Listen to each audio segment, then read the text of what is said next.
नमस्कार। आप सबका रुद्रा वैदिक अस्त्र में हार्दिक स्वागत। बढ़ते हैं अगले पाठ की ओर। पाठ संख्या 20, मातृशाप। मातृशाप के इससे पहले जो हमने पाठ पढ़े उनमें 12 श्लोकों की चर्चा की, अध्ययन किया। एक श्लोक जो है अभी बाकी है। पहले मैंने उस श्लोक को लिख रखा है बोर्ड के ऊपर, और उसके बाद ये जो 4 श्लोक हैं ये मातृशाप के उपाय के श्लोक हैं, जो कि पराशर जी महाराज के बृहत होरा शास्त्र में लिखे हुए हैं। आप वहाँ जाकर इन्हें पढ़ सकते हैं। मैं जो उपाय आपके सन्मुख रखता हूँ,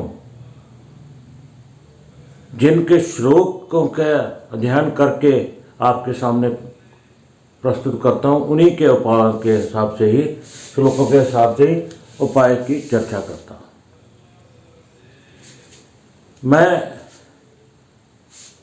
ये चाहता हूँ कि जो भी उपाय किया जाए शास्त्रों के अनुसार और विधि अनुसार, अगर कोई मेरे जैसा मूढ़ व्यक्ति दान करवाता है तो कोई बात नहीं, किसी गरीब का, किसी ब्राह्मण का आशीर्वाद देगा। मगर वो अगर स्वार्थ के लिए कोई तरह तरह के उपाय करता है तो उसके पीछे जाने की ज़रूरत नहीं। जो शास्त्र कहते हैं वही उपाय कीजिए, और ज़्यादा मुश्किल नहीं है। वहाँ आपका लाखों रुपया खर्च कर देंगे, परंतु अगर इनके पीछे जाओगे तो तीर्थ यात्रा भी करोगे, तीर्थ स्थान का आनंद भी मानोगे, मन को शांति भी मिलेगी, और उसके अलावा ये जो मातृशाप है उसका निवारण भी होगा, परिहार्थ भी होगा। सबसे पहले वह श्लोक जो एक श्लोक कहता है मातृशाप का, उसकी चर्चा करते हैं। देखते हैं पराशर जी महाराज क्या कहते हैं उस श्लोक में। उसके बाद फिर उपाय की बात करते हैं। श्लोक में लिखा है, नाश स्थान गते जीवे। जीवे बोला है गुरु को, नाश स्थान बोलते हैं अष्टम भाव को, रंतर, नाश, दुख, ये सभी अष्टम भाव के हैं। ये रहा हमारा अष्टम भाव, इसे अष्टम भाव। यहाँ कौन गया? नाश स्थान गते जीवे। जीवे का अर्थ है गुरु, यहाँ गुरु आया। कुज राहु समन्वित, कुज मंगल और राहु समन्वित, उनके साथ युति करके। किसके साथ? मंगल और राहु के साथ। मंगल और राहु के साथ युति करके गुरु अष्टम स्थान में बैठा है। अगली लाइन में क्या कहा है? पुत्र स्थाने मंदे चंद्रो। पुत्र स्थान पंचम स्थान, यहाँ पे मंद चंद्रो। मंद का मतलब शनि और चंद्र।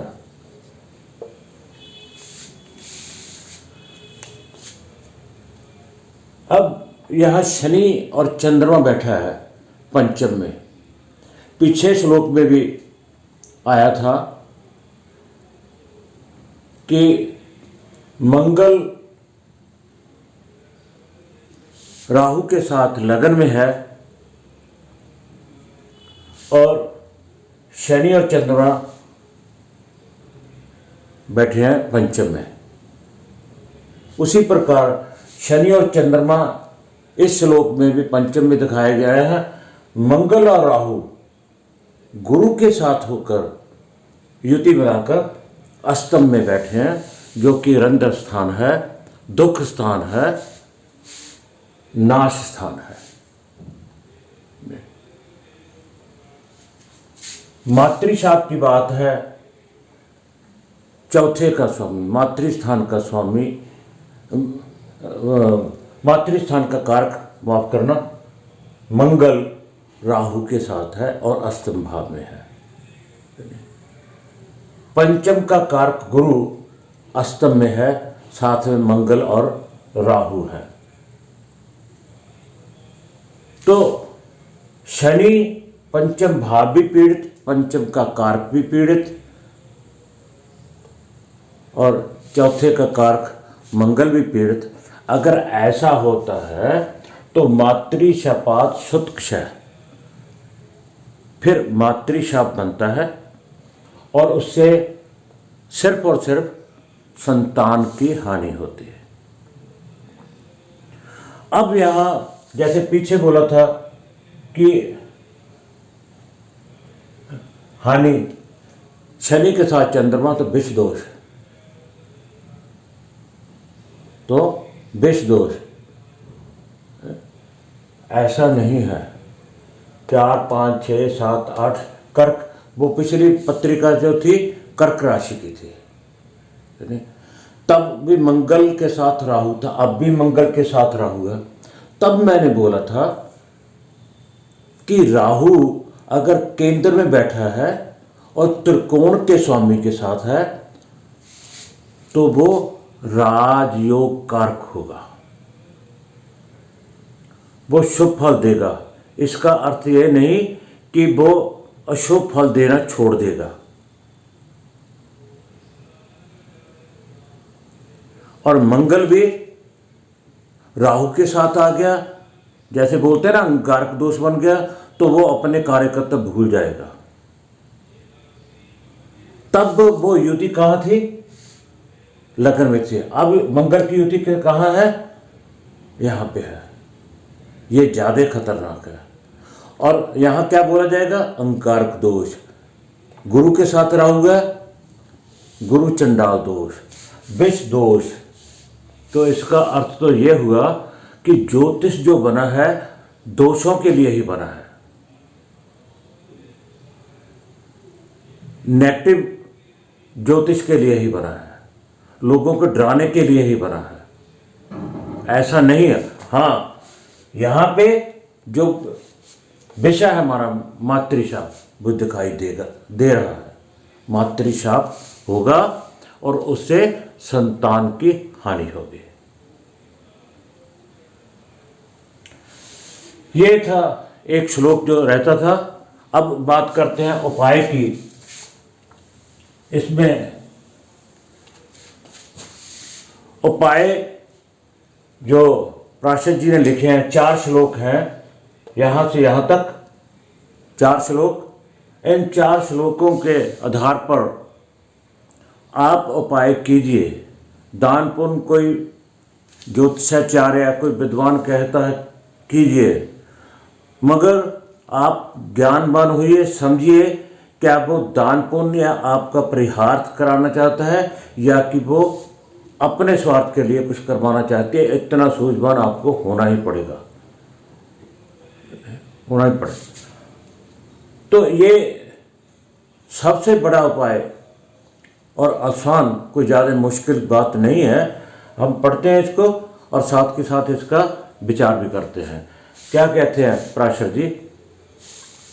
एवं योग बुद्धो दृष्टया विज्ञत्वन्पत्यता। एवं योग बुद्धो दृष्टया, कहते अगर ऐसा किसी विद्वान ज्योतिषाचार्य को, विद्वान को योग दिखाई देता है, एवं योग बुद्धो, किसी बुद्धिमान ज्योतिषाचार्य को या विद्वान को दृष्टया दिखाई देता है, महसूस होता है कि इसकी पत्रिका में ये योग बनता है। कौन सा योग? मातृशाप। विज्ञत्वन्पत्यता, जिससे उसकी संतान की हानि होनी महसूस करते हैं, वे होती है। तो क्या करना चाहिए? ततः संतान परिहार्थम, तब संतान की हानि के परिहार्थ के लिए, उपाय के लिए कर्तव्य शांति रुत्रमा, और हमें उसकी शांति का उपाय कर परिहार्थ करना चाहिए। तो पहले श्लोक में उन्होंने लिखा है कि अगर कोई विद्वान या ज्योतिषाचार्य बुद्धिमान ये उसको ये दिखाई करता है कि हाँ वाकई ऐसा योग बनता है, ये नहीं जो 13 श्लोक लिए हमने मातृशाप की 13 के 13 ही होने चाहिए, कोई एक भी श्लोक लागू होता है, उसको गहराई से देखना। जैसे इसी श्लोक में था शनि और चंद्रमा पंचम में थे, गुरु मंगल और राहु अष्टम में थे।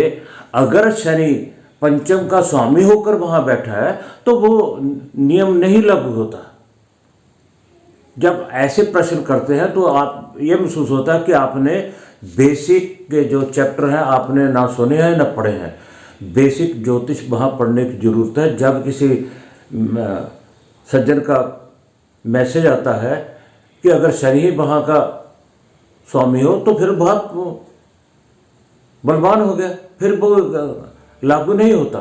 ऐसा खुद ब खुद समझ लेना चाहिए। अब आप बहुत आगे निकल चुके हैं बेसिक से। तो आगे बताया क्या गया है उपाय के रूप में, सेतु स्नानम कर्तव्य। सेतु समुद्र का सेतु जो है उसकी बात की थे, जो रवेशवरम में है। रवेशवरम जाकर सेतु स्नान करना चाहिए।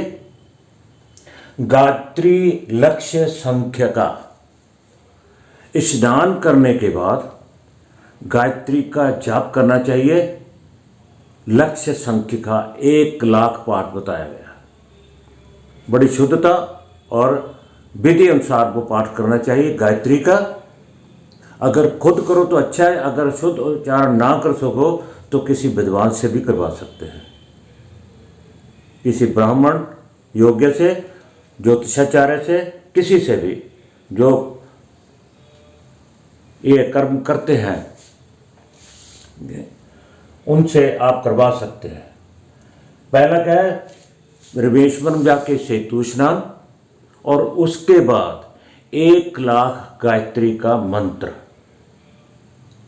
तत्पश्चात क्या करना है, रौप्य मात्र पेट पित्वा, 1 रुपए के समान थोड़ा सा दूध पीना चाहिए, जिसको ज़्यादा लोग महत्व नहीं देते।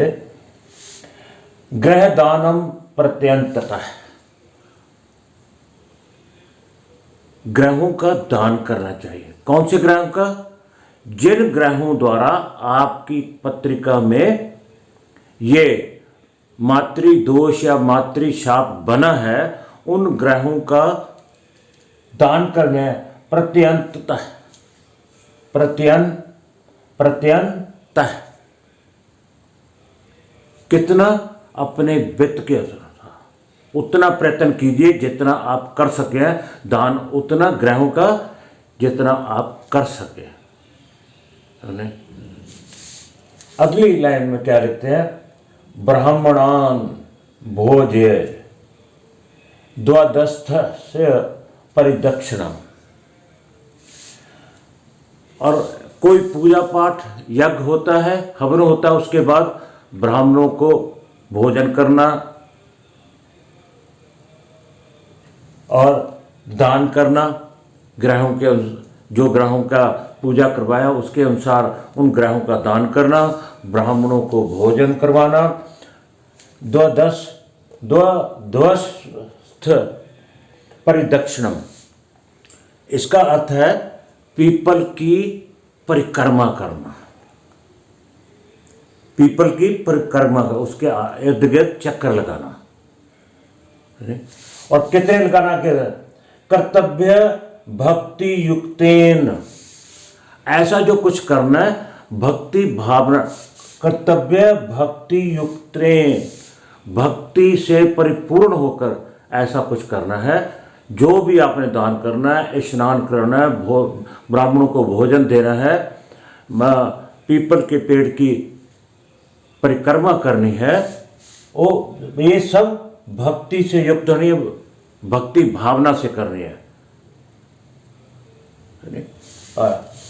चाष्टोत्तर सहस्त्रक्रम, कितनी? 108 परिक्रमा करें। किसकी? पीपल के पेड़ की परिक्रमा कितनी? 1008। 108 बोल गया मैं गलती से, 1008 परिक्रमा करनी है। तो ये था कौन कौन सी बात भाई? सेतु स्नान, गायत्री का 1 लाख जप पाठ, और थोड़ा सा दूध पीना है। जिन ग्रहों के कारण वो योग बना, उनकी जो दान है अपनी वित्त अनुसार उनका दान करना है। ब्राह्मणों को भोजन और पीपल पेड़ की परिक्रमा 1008, ये सारा भक्ति अनुसार करना है। पेड़ के पीपल की प्रदक्षिणा मुश्किल नहीं है। गायत्री मंत्र आप खुद कर सकते हैं। ग्रहों का जो थोड़ा बहुत आप वित्त अनुसार वो दान कर सकते हैं। और सेतु का स्नान है, तीर्थ यात्रा कीजिए और सेतु स्नान कीजिए। ऐसा करने से ब्राह्मणों को भोजन हम अक्सर कराते रहते हैं, दिन त्योहार पर हर पर करवाते हैं पूजा पाठ के बाद। हम क्या कहते हैं? एवं कृते महादेवी। महादेवी कौन? आपकी कुल देवी, माँ दुर्गा, माँ सरस्वती, जिसको भी आप मानते हैं। एवं कृते महादेवी शापान मोक्षो भविष्यति, भविष्य में आपको शाप से मुक्त कराएगी। सुपुत्रे लभते पश्चात, पुत्र और सुपुत्र। सुपुत्र कौन होता है? जो आपके कहने के अंदर आपके आज्ञा अनुसार, आपके अनुसार कार्य करे, आपका सम्मान करे, उसे सुपुत्र कहते हैं। सुपुत्रे लभते पश्चात आपको सुपुत्र की प्राप्ति होगी। कुल वृद्धिक्ष जायते, और आपके कुल की वृद्धि होगी। तो इसमें उपाय में मेन क्या काम है? सेतु स्नान, गायत्री मंत्र कितने? 1 लाख, ग्रहों का दान वित्त अनुसार, और ब्राह्मणों को भोजन और पीपल की परिदक्षिणा। परिदक्षिणा का मतलब है उसके इर्द गिर्द चक्कर लगाना, परिक्रमा, पीपल की परिक्रमा। और करना कितनी है? 1008। और करना कैसे है? भक्ति से भरपूर होकर, श्रद्धा के अनुसार। तो ऐसा करेंगे तो आपको मातृशाप से मुक्ति मिलेगी। इस पाठ में इतना ही। अगले पाठ में हम भ्रातृशाप, जो चौथा शाप है, उसकी बात करेंगे। कृपया पाठ को क्रम से पढ़ें। अगर कोई फिर भी प्रश्न हो तो आप मैसेज, ईमेल, व्हाट्सएप पे करके, फ़ोन करके भी आप बात कर सकते हैं। आप सबका बहुत बहुत धन्यवाद।